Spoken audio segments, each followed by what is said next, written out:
Hey everybody! Unfortunately I've been having some technical difficulties with OBS. Mostly user error, but I did have some desync issues as well. So instead of throwing all my work in the trash, I decided to make this condensed video instead. I hope you enjoy! I start this episode where I left off the last one, talking to Teresa about Lucian, about how he needs to kill me, and something else about 3 heroes. To be honest, I wasn't really paying attention, I was really just staring at these visuals. They're pretty amazing. I started to walk about in Firestone before making the archer's journey to Oakfield. I then reached the bar and thought I might play a tavern game, because that would be fun. It was not. After being sorely disappointed, I continued my adventure to avenge my sister. On the road, I met a very convincing man. He taught me not to feel bad for looting corpses. After dispatching a few bandits and jumping down a bridge, I found myself with my last hurdle before reaching Oakfield. This man let me know that his son has gone missing, and he thought he may have went into the Hobbs cave. So, of course, I decided to help.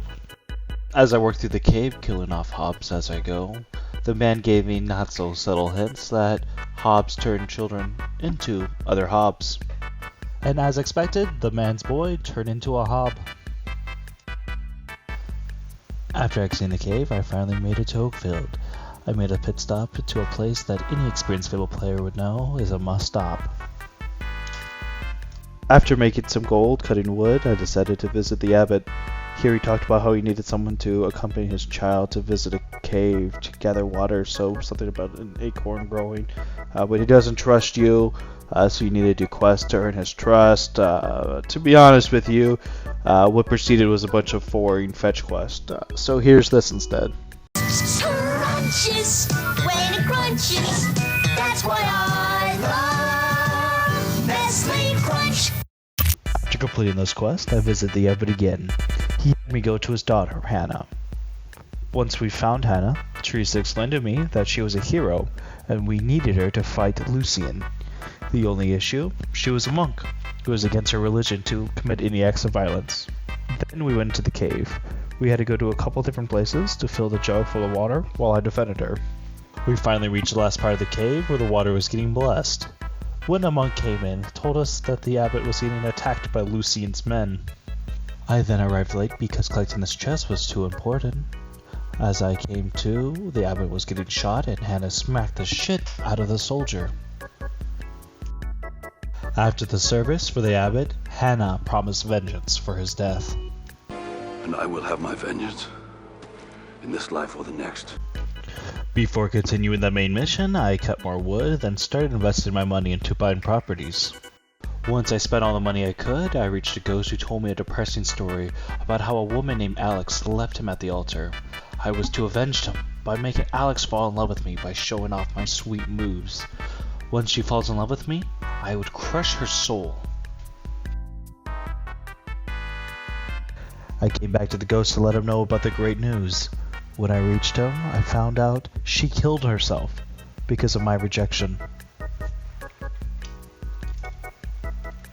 After that heartbreaking tale, I went back to Firestone to collect myself. I found 2 brothers who had just read the Book of the Dead. They had enlisted me to go to the graveyard so I can collect the book and return the evil. Klaatu, Verada.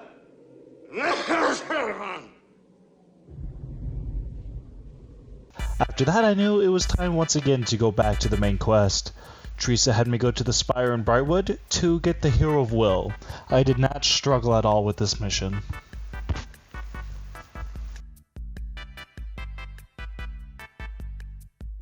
One of Lucian's men beat me to him. He had barricaded the both of them behind a wall of fire. Then, his soldier Palpatine, the Will Hero.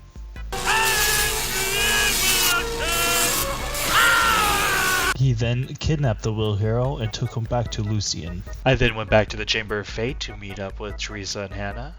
They had surmised a plan for me to go visit the butler and see if I could collect any information about Lucian.